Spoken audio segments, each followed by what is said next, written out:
Chapter 1. What does it mean to be an INTJ female?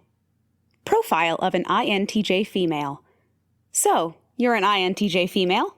Congratulations!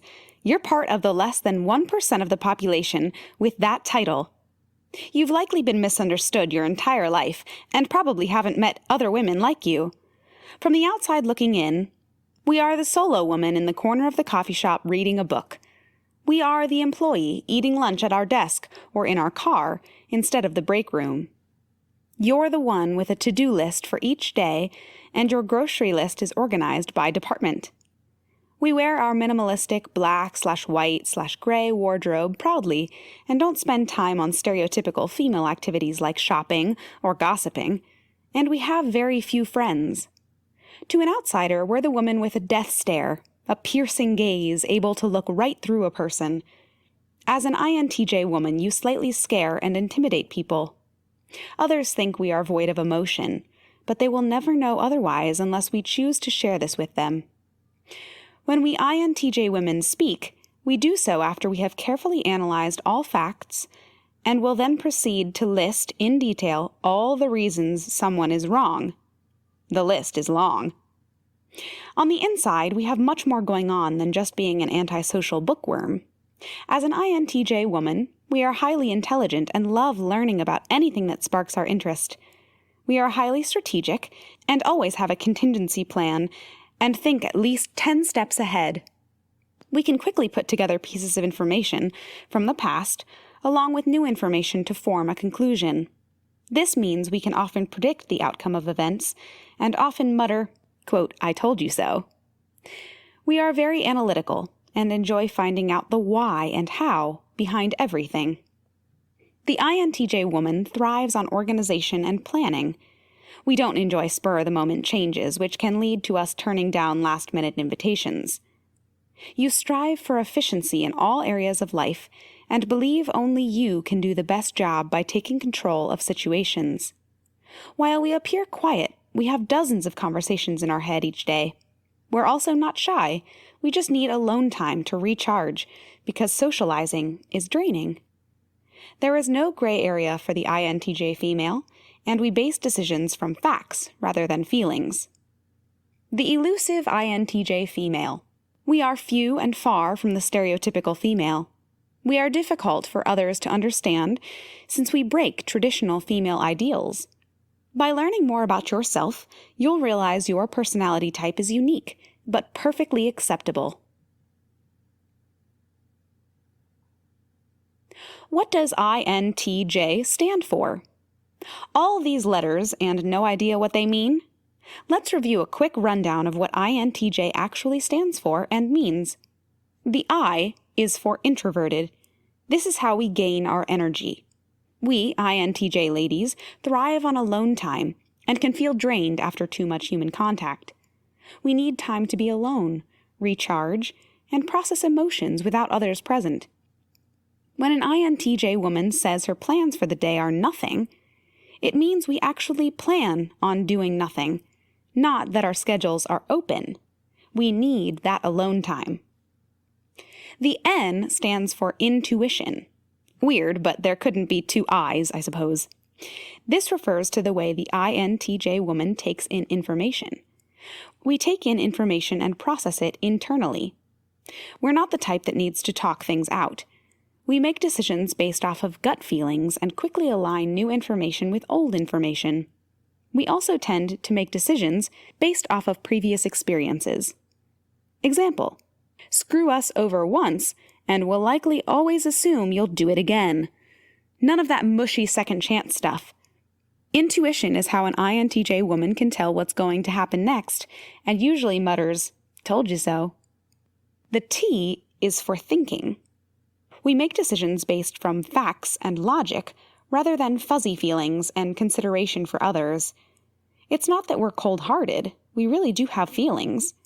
But when it comes to making important decisions, we like to look at the facts, the things that are tried and true.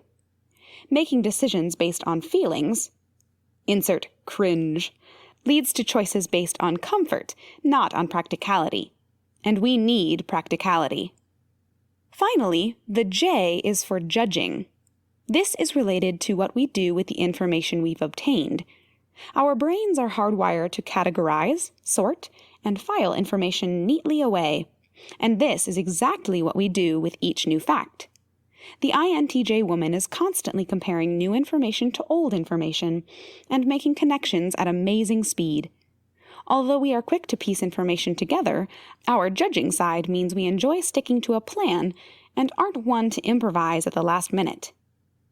In case you're curious, and since you're an INTJ woman, I know you are, here's what the other letters stand for: extroversion, sensing, feeling, and perceiving.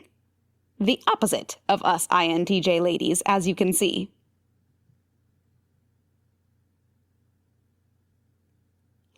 How is being an INTJ female different from an INTJ male? It might not seem immediately obvious that there are key differences between male INTJs and female INTJs. We're both part of the same personality category, right? True. Both male and female INTJs exhibit the same personality traits, but the key difference between the two is how the world perceives and judges these traits. We're all familiar with stereotypes. Simply put, stereotypes are general ideas that apply to some, but not all, members of a group, but are generalized as common traits held by all members of that group. We female INTJs tend to break all the stereotypes for women, and we're proud of it. What is, quote, okay for males to do is not always socially normal for females to do. And speaking truthfully, people just don't know what to do when we don't fit into their idea of, quote, normal. Most girls indulge in at least a little gossip, and are even stereotyped as playing hard to get, dramatic, or coy. The female INTJ is not any of these things. We can't stand when people play games or make things more difficult than need be. Acting difficult in order to receive attention annoys us to no end, and we have zero tolerance for that. The INTJ woman is blunt and straight to the point, and we don't care to be around people that are anything but that. If we were to explain to someone that we don't like vagueness or games, they would likely not believe us since, quote, all women are like that. It can be a struggle to get others to understand that we mean what we say, and no reading between the lines is necessary. We're also not as outwardly emotional as most women, or even some men for that matter. We have plenty of emotions, but tend to keep them to ourselves. It could literally take days for us to process an emotion and slap a label on it, meaning no one would describe us as wearing our emotions on our sleeves. Even after we get a grasp on our emotions, we likely won't share them with anyone unless necessary. The INTJ woman loves facts and patterns. Strong emotions can be disarming since we don't make decisions based on feelings. We're labeled as cold-hearted because we don't like dealing with emotions. Many men don't know what to do with us, and many women feel shut down by us. Women are also stereotyped as compliant and go with the flow. Not us. We INTJ women challenge everything we view as incorrect or unjust. If we think a process could be improved upon, we won't just go along with it because a superior told us to. We will always voice our opinions.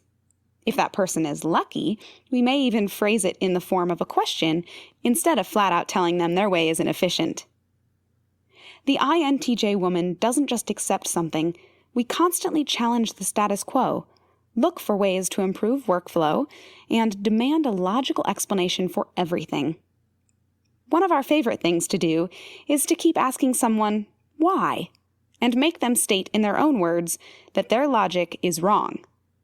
We're constantly saying, quote, I told you so, which can lead to people viewing us as arrogant or hard-headed. The INTJ woman is also very independent. This is due in large part to our introvert tendencies. We don't need, or even want, another person around in order to do things.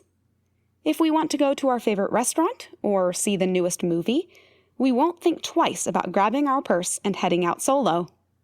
It's also hard for us to accept help because we see it as a handout, making us feel dependent and stupid, now owing one a favor. We are assertive and will not back down from our beliefs or challenges we may encounter. But in a woman, assertiveness is often labeled hormonal or dramatic. Partners often don't know what to do with a woman who doesn't really need or even want help, and our independence is often viewed as being cold and distant. Sometimes our relationships are viewed as backwards. The INTJ woman is the one typically not meeting her partner's emotional needs.